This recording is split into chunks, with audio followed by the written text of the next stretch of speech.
بسم اللہ الرحمن الرحیم۔ السلام علیکم۔ ڈیلی سعودی عرب اپڈیٹ کے ساتھ اپنا چینل میں آج 6 اپریل 2020 بروز پیر۔ کرونا وائرس کے پھیلاؤ کو روکنے کے لیے سعودی عرب کی جانب سے لگائی جانے والی پابندی کے باعث مملکت میں رہ جانے والے عمرہ زائرین کی واپسی کا عمل شروع کیا گیا ہے۔ وہ عمرہ زائرین جو کرونا وائرس کی وجہ سے اپنے ملکوں میں واپس نہیں جا سکے تھے، اتوار کو سفری پابندیوں کے باعث رک جانے والے عمرہ زائرین کی واپسی کے لیے امیگریشن کی کارروائی کی گئی ہے۔ سعودی خبر رساں ادارے کے مطابق پاسپورٹ حکام نے ان عمرہ زائرین کی وطن واپسی کے لیے امیگریشن کی کارروائی نپٹائی ہے جن کے عمرہ ویزا ختم ہو گئے تھے۔ یہ کارروائی وزارت حج و عمرہ کے آن لائن ریکارڈ کو سامنے رکھ کر کی گئی ہے۔ یاد رہے کہ سعودی قانون کے مطابق عمرہ ویزا کی میعاد سے زائد قیام پر جرمانے اور سزائیں مقرر ہیں، جبکہ ایسے افراد کو بلیک لسٹ بھی کر دیا جاتا ہے۔ مکہ مکرمہ میں ایک افسوسناک واقعہ ہوا۔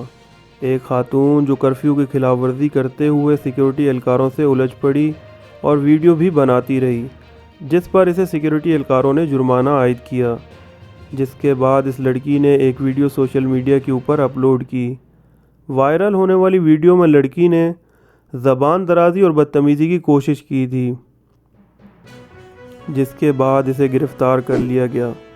لڑکی کو قانونی کارروائی کے لیے پبلک پراسیکیوشن کی تحویل میں دے دیا گیا ہے۔ وائرل ہونے والے ویڈیو کلپ میں لڑکی ان سیکیورٹی اہلکاروں کو برا بھلا کہہ رہی ہے جنہوں نے مکہ میں 24 گھنٹے کرفیو کی خلاف ورزی پر اسے جرمانہ عائد کیا تھا۔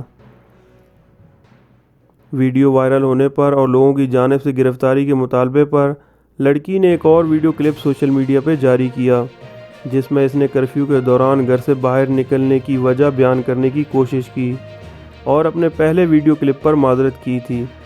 لڑکی نے یہ موقف اختیار کیا کہ اس کا مقصد سیکیورٹی اہلکاروں کی توہین کرنا نہیں تھا۔ سعودی وزارت صحت کا کہنا ہے کہ گزشتہ 24 گھنٹے میں مزید 138 مریضوں کا کرونا وائرس ٹیسٹ پازیٹیو آنے کے بعد مجموعی مریضوں کی تعداد 2523 تک پہنچ چکی ہے۔